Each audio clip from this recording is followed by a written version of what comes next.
الحمد لله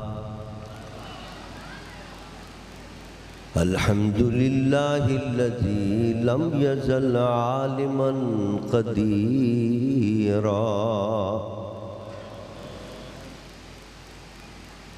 حيا قيوما سميعا بصيرا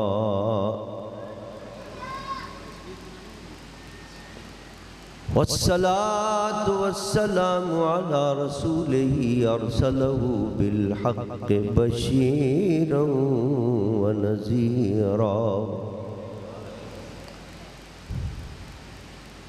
وعلى آله وأصحابه كثيرا كثيرا أما بعد فأعوذ بالله من الشيطان الرجيم بسم الله الرحمن الرحيم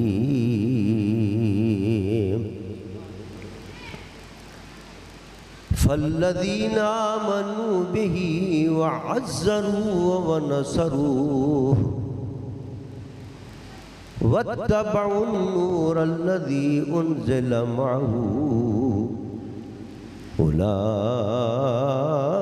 هم المفلحون صدق الله وصدق رسوله النبي الأمين الكريم ونحن على ذلك لمن الشاهدين والشاكرين والحمد لله رب العالمين إن الله وملائكته يصلون على النبي يا أيها الذين آمنوا صلوا عليه وسلموا تسلیما بندہ آواز سے درود شریف پڑھ لیجیے الصلاۃ والسلام علیکہ یا رسول اللہ. اتنا بڑا مجمع ہے، بلند آواز سے پڑھیں. الصلاۃ والسلام علیکہ یا رسول اللہ الصلاۃ والسلام علیکہ یا رحمۃ للعالمین وعلی آلک واصحابک یا شفیع المذنبین.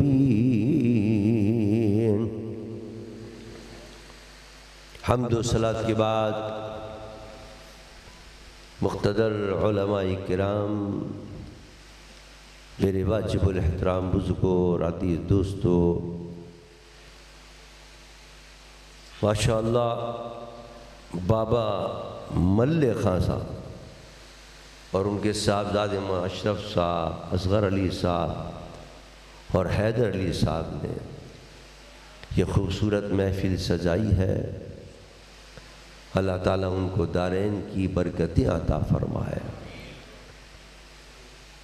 اور ہمیں اور آپ کو بھی جنہوں نے شرکت کی ہے، جنہوں نے اس کا انتظام کیا ہے، ان کو بھی کل قیامت کے دن حسنین کریمین کے نانا جان کی شفاعت نصیب فرمائے.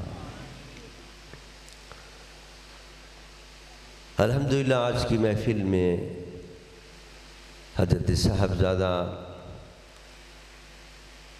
پیر سردار احمد صاحب رحمۃ اللہ تعالی علیہ کے لخت جگر اور نور نظر اور ان کے آستانے کے سجادہ نشین پیر طریقت رہبر شریعت حضرت قبلہ پیر ویس قادری صاحب دامت برکاتہم العالیہ بھی تشریف فرما ہیں، اور ان کی زیر صدارت یہ محفل جاری و ساری ہے. یقیناً ان کے آنے سے اس محفل کی رونقوں میں بھی اضافہ ہو گیا، اور سب سے بڑی بات یہ کہ ان کے والد گرامی حضرت صاحبزادہ سردار احمد صاحب رحمۃ اللہ تعالی علیہ کی روح بھی خوش ہو رہی ہوگی. اس لیے کہ وہ حقیقت یہ ہے کہ ان کا جو ہمارا ساتھ رہا بندیال کے اندر، اس محبتوں کو وہ نبھایا کرتے تھے۔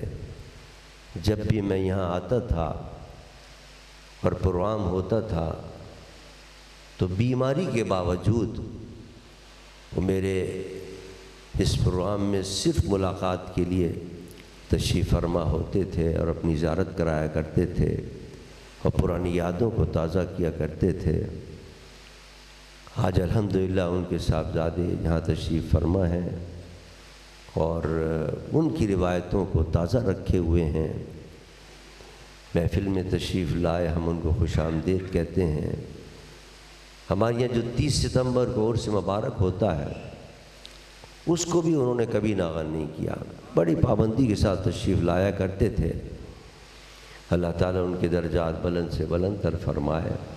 الحمدللہ ان کی روایت کو زندہ رکھتے ہوئے صاحب اس میں بھی تشریف لائے، اللہ تعالیٰ ان کو اس کی بہترین جزا عطا فرمائے۔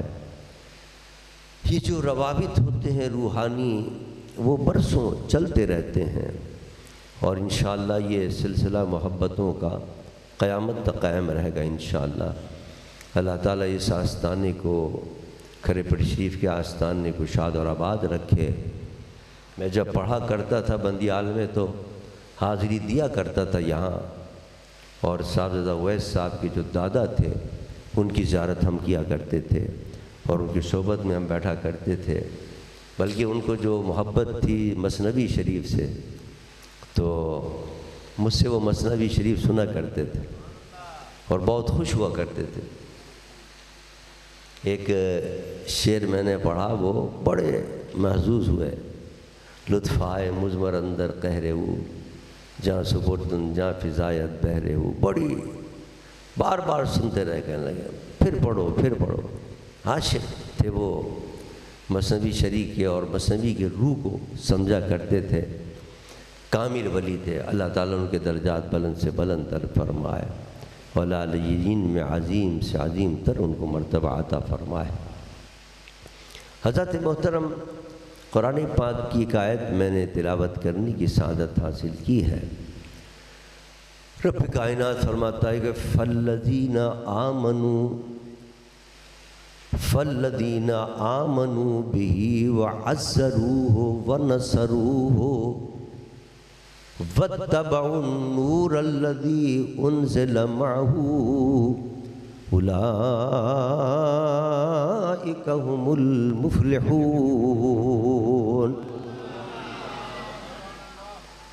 مزہ نہیں آیا؟ سبحان اللہ بلند آواز سے کہہ دیجئے۔ اتنا بڑا مجمع عاشقان مصطفیٰ کا ہو اور مرجھائے وہ بیٹھے ہوئے حضور کی تعریف سننے آئے ہوں تو مزہ نہیں آتا۔ جوش سے بیٹھے، محبت سے بیٹھیں تاکہ مجھے کچھ کہنے میں مزہ آئے، آپ کو کچھ سننے میں مزہ آئے۔ فرمائے فَالَّذِينَ آمَنُوا بِهِ، وہ لوگ کہ جو اس میرے محبوب پر ایمان لائے اور اس کی تعظیم اور توقیر کی اور اس کی مدد کی، اور جو نور وہ لے کر آیا ہے اور وہ نور جو ہم نے اس پر نازل کیا یعنی قرآن، اس کا اتباع کیا، اولئک هم المفلحون، یہی لوگ کامیاب اور کامران۔ یعنی قرآن میں اللہ نے امت مسلمہ کو کامیابی کا راز بتا دیا کہ اگر تم دنیا کے اندر کامیاب ہونا چاہتے ہو، کامرانی چاہتے ہو، عزت چاہتے ہو، دولت چاہتے ہو، کوئی مقام اور مرتبہ چاہتے ہو، اور صرف دنیا میں نہیں آخرت کی زندگی کے اندر بھی کامیابی چاہتے ہو، تو پھر یہ 3 چیزیں اختیار کرو۔ میرے محبوب پر ایمان لانے کے بعد ان کی تعظیم و توقیر بھی کرو، ان کی مدد بھی کرو، اور وہ جو لے کر آئے قرآن اس پر عمل کرو۔ دنیا کے اندر بھی کامیابی ہوگی اور آخرت میں بھی کامیابی ملے گی۔ اس آیت پر صحیح معنوں میں عمل کر کے صحابہ نے دکھایا۔ حضور پر ایمان لانے کے بعد کس طرح حضور حضور کی تعظیم و توقیر کی ہے انہوں نے، اور پھر اس کے بدلے میں اللہ نے کیسی عزت اور عظمت عطا فرمائی۔ قیصر و کسریٰ اس زمانے کی دو سپر پاور تھی، کوئی ان کے مقابلے کے لیے سوچ بھی نہیں سکتا تھا، لیکن وہ قیصر و کسریٰ ان کے قدموں میں ڈھیر ہو گئے، تخت و تاج ان کے قدموں میں آ گیا، صحابہ کے قدموں میں۔ کیوں؟ انہوں نے کس طرح نبی کی تعظیم کی اور کس طرح اپنے محبوب نبی کا ادب و احترام کیا، اس واقعے سے اندازہ کریں۔ ایک روز حضرت عمر بن الخطاب رضی اللہ تعالیٰ عنہ اپنے گھر سے مسجد نبوی کی طرف آ رہے تھے، جمعے کی نماز پڑھانے کے لیے آ رہے ہیں، غسل فرمایا، کپڑے صاف ستھرے پہنے، خطبہ دینے کے لیے تشریف لا رہے ہیں، نماز پڑھانے کے لیے تشریف لا رہے ہیں۔ راستے کے اندر ایک پرنالے میں سے پانی گرا، آپ کے کپڑے خراب ہو گئے۔ حضرت عمر کا جلال، لوگ جانتے تھے آپ کے غصے کو اور آپ کے غضب کو، فرمایا کس نے یہ راستے کے اندر پرنالہ لگایا ہوا ہے؟ خیال نہیں اس کو کتنے نمازی گزرتے ہوں گے اور کتنے نمازیوں کی نمازیں اور کپڑے خراب ہوتے ہوں گے۔ میں جا رہا ہوں نماز پڑھانے، جب واپس آؤں تو یہ پرنالہ ہٹنا چاہیے، اس وقت ختم کر دو اس کو۔ حضرت عمر کا حکم تھا۔ اب کس کی مجال تھی جو اس پرنالے کو باقی، اسی وقت اس پرنالے کو ہٹا دیا گیا۔ جب حضرت عمر نماز پڑھا کر واپس تشریف لائے اسی راستے سے، تو مکان کا مالک کھڑا ہوا تھا۔ اس نے کہا عمر یہ تم نے گروایا ہے؟ کہ ہاں میں نے گروایا، اور تمہیں پتہ نہیں کتنے نمازی یہاں سے گزرتے ہیں اور تم نے پرنالہ لگایا ہوا ہے، کتنے لوگ کی نمازیں خراب ہوتی ہیں۔ مالک مکان کہتا ہے عمر تمہیں پتہ ہے یہ پرنالہ کس نے لگوایا تھا؟ اس نے کہا نہیں مجھے نہیں پتا، کسی نے بھی لگوایا کیوں تم نے؟ اس نے کہا یہ میرے اور تمہارے آقا محمد مصطفیٰ نے یہ پرنالہ لگایا تھا۔ بس یہ سننا تھا۔ عمر کا رنگ بدل گیا خوف کی وجہ سے کہ یہ کیسے ہو گیا کہ نبی جس کو لگوائیں، عمر کی کیا ہمت ہے کہ اس کو اتروائے۔ نے کہا نہیں یہ تو مجھ سے بڑی غلطی ہو گئی، اگرچہ بے خیالی میں مجھے پتا نہیں تھا کہ میرے آقا کے حکم سے لگایا، میرے آقا نے لگوایا ہے، لیکن اب اس غلطی کا تدارک یہ ہے، اس کی سزا کی عمر اپنے آپ کو یہ سزا دیتا ہے کہ عمر اب جھک کر کھڑا ہو جاتا ہے اور تم میرے کندھے پر کھڑے ہو کر اور پھر یہ لگاؤ پرنالہ۔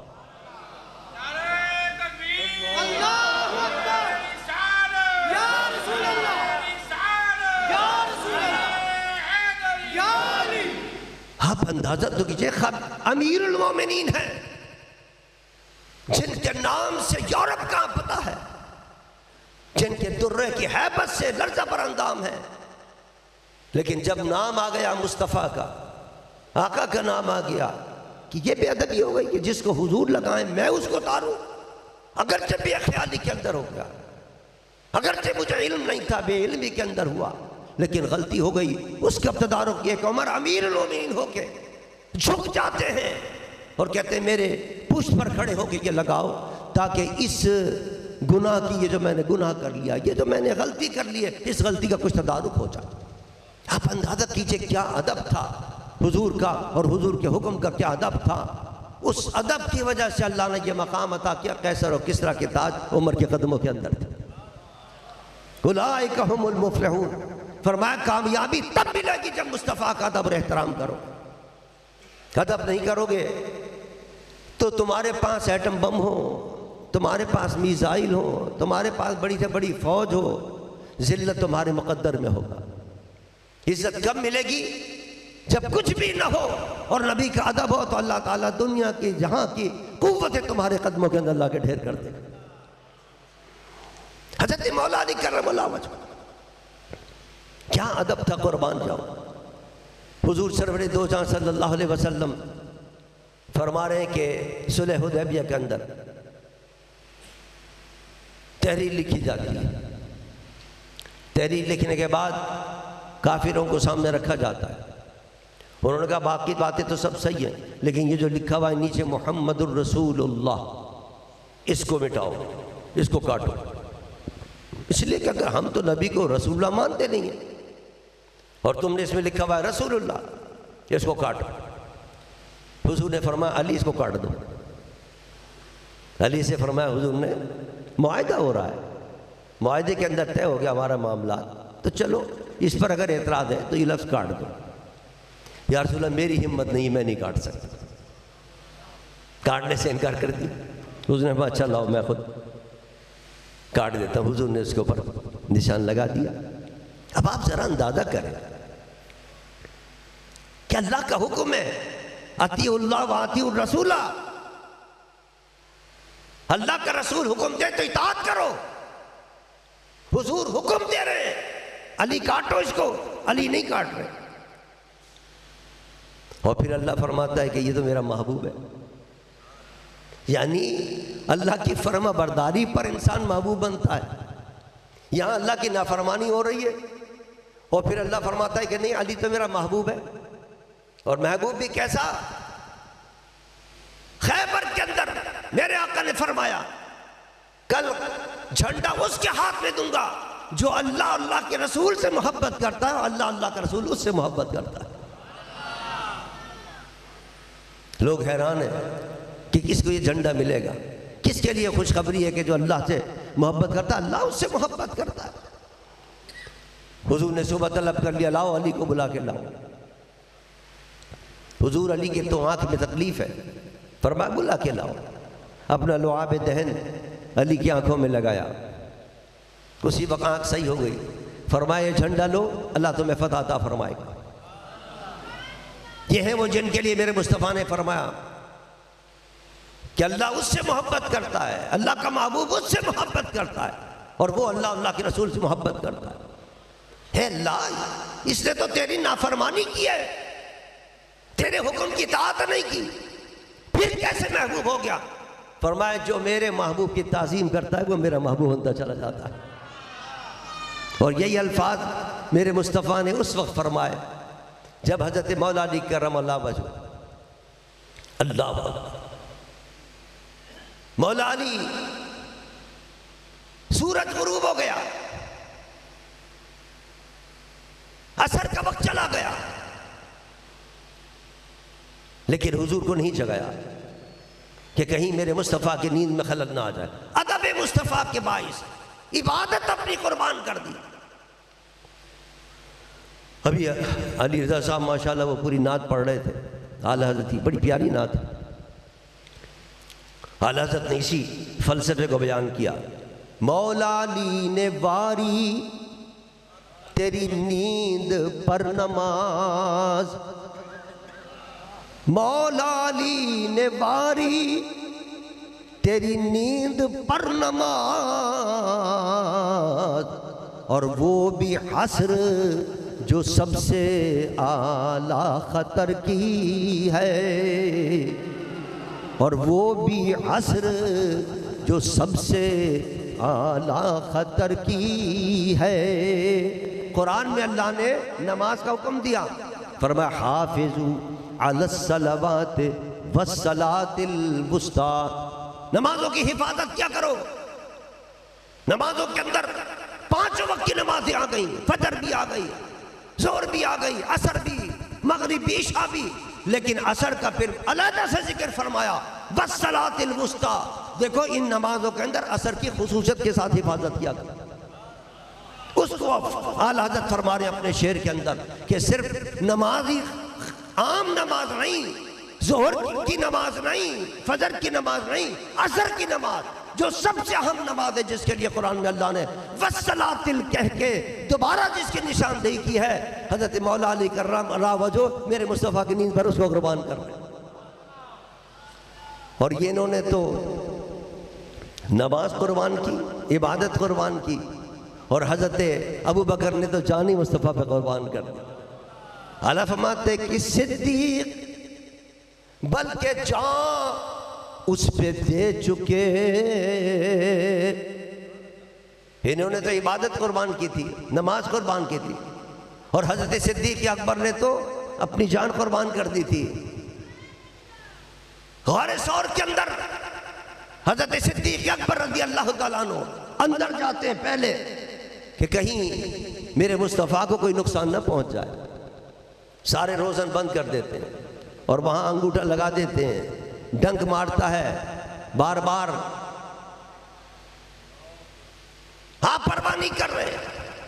یہاں اگر کوئی مکھی بھی کاٹ لے نا، شہد کی مکھی بھی ہم اچھل جاتے ہیں، اور وہاں سانپ ڈس مار رہا ہے، حضرت ابوبکر صدیق رضی اللہ تعالیٰ عنہ ہٹا نہیں رہے پیر کو، جان کی پرواہ نہیں کر رہے۔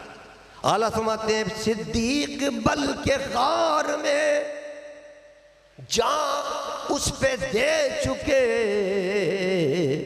اور حفظ جان تو جان فروز غرر کی ہے۔ فرماتے ہیں کہ حضرت ابوبکر صدیق نے تو جان قربان کر دی تھی، حالانکہ جان کی حفاظت کرنا فرضوں میں سب سے بڑا فرض ہے۔ اگر آپ کو کہیں کھانا نہیں مل رہا اور بھوکے مر رہے ہیں، آپ جنگل کے اندر، آپ کو کوئی مرغی مری ہوئی مل گئی، حالانکہ مرغی مری ہوئی کھانا حرام ہے، مردار کھانا حرام ہے، قرآن میں اللہ نے فرما دیا حرم علیکم المیتۃ والدم ولحم الخنزیر وما اہل به لغیر اللہ، مردار مت کھاؤ، حرام ہے۔ لیکن اگر جان نکل رہی ہے آدمی کی، جان کا بچانا فرض ہے۔ اگر کوئی حلال چیز نہیں مل رہی، کوئی مرا ہوا مل گیا مرغا، کوئی مرغی مر گئی ملی ہوئی، فرمایا اس کو کھا لو، کھا کے جان بچا لو۔ اتنا فرض ہے جان کا بچانا۔ اور اعلیٰ فرماتے ہیں کہ صدیق بلکہ غار میں جان اس پہ دے چکے، اور حفظ جان تو جان فروز غرر کی ہے۔ یہ سب سے بڑا فرض تھا جان بچانا، لیکن اس فرض کو بھی قربان کر دیا۔ حضرت علی نے عصر کی نماز جو قربان کی تھی مصطفیٰ پر، اور ابو بکر نے جان جو فرضوں میں سب سے اعلیٰ فرض ہے اس کو بھی قربان کر دیا، اس کی بھی پرواہ نہیں کی۔ کیوں؟ اس لیے کہ مصطفیٰ کی تعظیم اور مصطفیٰ کا ادب اور احترام، ان کو پتا تھا یہ اللہ کو سب سے زیادہ پیارا ہے، اللہ کو سب سے زیادہ محبوب ہے۔ اور فرمایا کہ بات ضرور ہو ورنہ اس نے میرے محبوب کا ادب کر لیا، احترام کر لیا، اولئک هم المفلحون، وہ دنیا کے اندر بھی کامیاب ہوں گے اور آخرت میں بھی کامیاب ہوں گے۔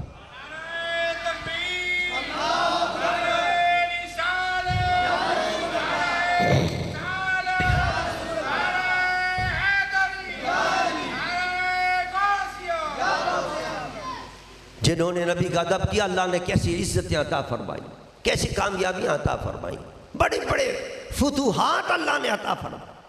حضرت صدیق رضی اللہ تعالیٰ عنہ، مسیلمہ بن کذاب نے ختم نبوت کا دعویٰ کر دیا، لشکر 30,000 کا لشکر لے کر سامنے آتا ہے، اور یہاں چند لوگ ہیں جو گئے ہیں اس کے مقابلے کے اندر، لیکن عزروہ ونصروہ واتبعوا النور الذی انزل معہ اولئک هم المفلحون۔ حضور کی تعظیم کے لیے حضرت ابوبکر صدیق رضی اللہ تعالیٰ عنہ نے یہ قافلہ روانہ کیا تھا۔ اللہ نے کہا اولئک هم المفلحون، سامنے مقابلے کے اندر ہزاروں کی تعداد میں کیوں نہ ہو، لیکن مصطفیٰ کی تعظیم کے لیے یہاں اللہ ان کو فتح عطا فرمائے گا، اللہ نے ان کو فتح عطا فرمائے، کامیابی و کامیابی نصیب فرمائی۔ اور جہاں بھی حضور کی تعظیم کے لیے لوگ نکلے، اللہ نے ان کو فتح عطا فرمائی۔ اس دور کے اندر جب مرزا غلام قادیانی نے ختم نبوت کا انکار کیا اور جھوٹی نبوت کا دعویٰ کیا، علماء میدان کے اندر آ گئے، مشائخ میدان کے اندر آ گئے۔ حضرت گولڈ کے بے تاج بادشاہ، تاجدار گولڈا، حضرت پیر مہدی شاہ صاحب رحمۃ اللہ تعالیٰ علیہ نے کہا کہ تو بھی قلم رکھ دے، میں بھی قلم رکھتا ہوں، میں تو نبی کا غلام ہوں، قلم کو حکم دوں گا خود بخود لکھنا شروع کر دے گا۔ نہیں آیا وہ، اللہ نے وہاں فتح عطا فرمائی نبی کے غلاموں کو، جو بعثروا ورسولہ، جو نبی کے دین کی مدد کے لیے نکلے تھے، جو نبی کی تعظیم کے لیے نکلے تھے، اولئک هم المفلحون، اللہ نے ان کو فتح عطا فرمائی۔ اور جو دین کی مدد کے لیے نکلتا ہے اللہ اس کو فتح عطا فرماتا۔ سن 74 کے اندر آپ حیران ہوں گے کہ نورانی صاحب کے پاس صرف 5 آدمی تھے اور اتنا بڑا مسئلہ کھڑا کر دیا اسمبلی کے اندر کہ ان قادیانی کو غیر مسلم اقلیت قرار دو. بھلا 5 آدمی کے ذریعے کوئی قرارداد منظور ہو سکتی ہے؟ آج آپ دیکھ رہے ہیں کل جو قرارداد منظور کرائی حکومت نے وہ کیسے مشکل سے پاس کرائی ہے پتہ نہیں. اور شاہ احمد نورانی رحمۃ اللہ علیہ نے نہ کسی کو 1 پیسہ دیا، نہ کسی کو کوئی جناب پکڑا. تمام ساتھیوں کو یہی اس کی حکمت عملی تھی سیاسی. جو غیر مسلک کے لوگ تھے ان کو بھی راضی کیا اسمبلی کے اندر اس وقت. غیر مسلک کے علاوہ جو سیکولر لوگ تھے کہتے ہیں ہمارا دین سے کوئی واسطہ نہیں ہے، ہم تو سیکولر لوگ ہیں، لادین لوگ ہیں. جس کے اندر ولی خان سب سے آگے تھا، اس کے پاس گئے نورانی صاحب قرارداد لے کر کہ یہ قرارداد اس پر دستخط کر دیں. ولی خان نے دستخط کرنے لگا. نورانی صاحب نے کہا پڑھ تو لو، اس کے اندر میں نے لکھا کیا ہے، کس کے خلاف ہے، کیا قرارداد ہے، اس کا مضمون کیا ہے. اللہ اکبر، الفاظ کیا الفاظ تھے ولی خان کے. ولی خان نے کہا نورانی صاحب آپ جو طرف لے کے آئے قرارداد ہمیں پڑھنے کی ضرورت نہیں ہے، ہم آپ پر انجا اعتماد کرتے ہیں، جس پر آپ کہیں گے ہم آنکھ بند کر کے دستخط کر دیں گے.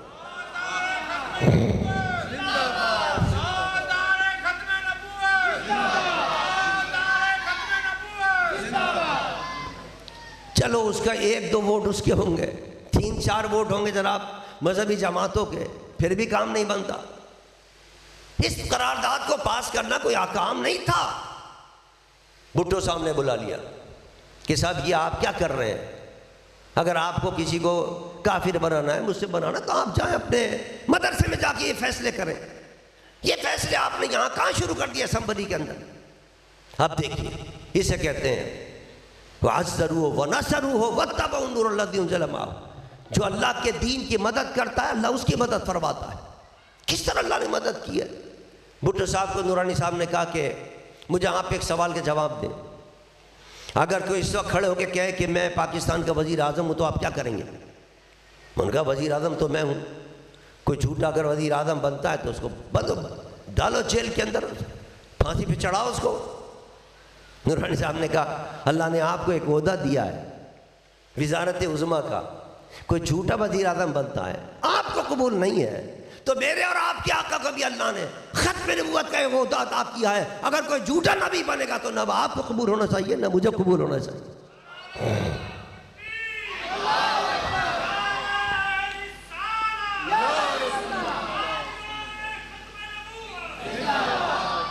اللہ فرماتا ہے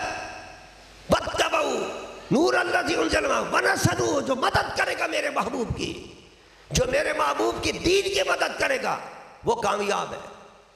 اللہ نے کیسی کامیابی عطا کی ہے کہ بالاتفاق اس قرارداد کو نورانی صاحب نے 7 ستمبر سن 74 کو کامیابی سے منظور کرا لیا الحمدللہ، جو ناممکن چیز تھی. اور پھر ان کا دباؤ قادیانیوں کا، یعنی آپ اندازہ کریں کہ امریکہ جن کی پشت پر ہو، پورا یورپ جن کی پشت پر ہو، اور پھر یہ قرارداد منظور ہو جائے. یعنی یہ میں اپنی طرف سے نہیں کہہ رہا. میں نے ایک جگہ پڑھا کتاب میں، شورش کاشمیری نے لکھا ہے یہ کہ مجھے خود ذوالفقار علی بھٹو جو وزیر اعظم نے مجھے بلا کر یہ بات بتائی، یہ راز بتایا، کہا کہ شورش میں تمہیں یہ راز بتاتا ہوں کہ میں جب وزارت عظمیٰ کا حلف اٹھانے کے بعد، پاکستان کا وزیر اعظم بننے کے بعد، جب میں نے پہلا دورہ کیا ہے امریکہ کا، وزیر اعظم اس وقت کے بھٹو کہہ رہا ہے کہ میں نے جب پہلا دورہ کیا امریکہ کا اور جب میری ملاقات ہوئی امریکی صدر سے، تو امریکی صدر نے مجھ سے کہا کہ تمہارے ملک کے اندر جو قادیانی رہتے ہیں وہ ہمارے آدمی ہیں، ان کا خیال کیا کرو.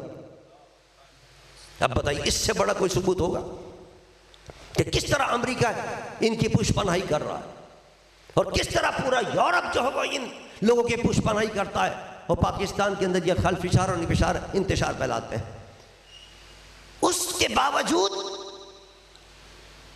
بھٹو صاحب کے ذریعے اور نورانی صاحب کے کہنے پر اتنی بڑی قرارداد کا منظور ہونا، یہ اللہ کا وعدہ ان تنصر اللہ ینصرکم. جب تم دین کی مدد کے لیے نکلو گے تو غیب سے مدد جائیں گے، اللہ تمہاری مدد فرمائے گا۔ اللہ نے مدد فرمائی، الحمدللہ کامیابی ہوگی۔ اور اب سن 24 کے اندر ہم پورے 50 سال ہو گئے۔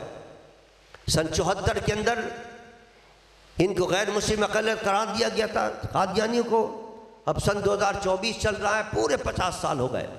پورے پاکستان کے اندر ہم گولڈن جوبلی منا رہے تھے، خوشیاں منا رہے تھے 50 سال کی، کہ 50 سال ہو گئے ان کو غیر مسلم اقلیت قرار دیے گئے۔ اس کے اندر رنگ میں بھن ڈال دیا ہمارے چیف جسٹس صاحب نے۔ مبارک ثانی کیس کے اندر قادیانی کے حق میں فیصلہ کر دیا، اور آپ حیران ہوں گے، سادہ سا کیس تھا کہ قادیانی کی ضمانت ہو یا نہ ہو، ان کی مرضی تھی، ضمانت کرتے نہ کرتے، کوئی کسی کو اختلاف نہیں تھا۔ نہ قادیانیوں نے یہ کہا کہ صاحب ہمیں کوئی حقوق دیجئے اس کیس کے اندر، نہ کوئی مطالبہ نہیں تھا۔ اور چیف جسٹس صاحب پہ دباؤ پڑا باہر کا، امریکہ کا اور بیرونی دنیا کا، انہوں نے جناب لمبا چوڑا فیصلہ سنا دیا کہ قادیانیوں کے ساتھ یہ ظلم ہو رہا ہے، ان کو یہ رعایت دو، ان کو یہ رعایت دو، ان کو یہ حقوق دو، یہ۔ ارے بھائی یہ سارے مسئلے تو میرے قائد نے سن 74 کی اسمبلی میں طے کر دیے تھے۔ پھر سپریم کورٹ کے فیصلے آئے، اس میں طے کیے یہ مسئلے۔ پھر ضیاء الحق کا دور آیا، ضیاء الحق نے جب مارشل لا لگایا تو آئین معطل ہو گیا۔ جب آئین معطل ہو گیا تو آئین میں لکھا ہوا تھا کہ غیر مسلم ہے، وہ بھی معطل ہو گیا۔ بڑے خوش ہوئے جناب قادیانی کہ چلو اس بہانے مارشل لا کے بہانے ہماری جان چھوٹی، اور یہ اسمبلی کے اندر جو قرارداد نورانی نے پاس کی تھی وہ ختم ہو گئی۔ نورانی صاحب نے اس وقت تحریک پوری چلا دی، بڑے بڑے علماء مل کر گئے ضیاء الحق کے پاس، ان سے کہا کہ نہیں، پورا آپ آئین معطل کریں، کچھ بھی کریں، لیکن یہ شق آپ کو بحال کرنی پڑے گی۔ الحمدللہ وہ شق بحال ہوئی، اور مارشل لا کے دور کے اندر بھی وہ شق موجود رہی کہ یہ قادیانی غیر مسلم ہے۔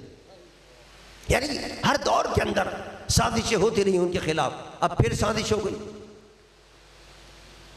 چیف جسٹس صاحب کو کیا مصیبت پڑی تھی، وہ چیز جو سپریم کورٹ نے طے کی ہوئی ہے، جو باقاعدہ پارلیمنٹ نے طے کی ہوئی متفقہ، اس کو اٹھانے کی کیا مصیبت تھی آپ؟ لیکن دباؤ پڑتا ہے، بیرونی دباؤ ہوتا ہے، بیرونی دباؤ پر انہوں نے جناب ان قادیانی کے حق میں فیصلہ سنا دیا۔ عاشقان مصطفیٰ کب ماننے والے تھے؟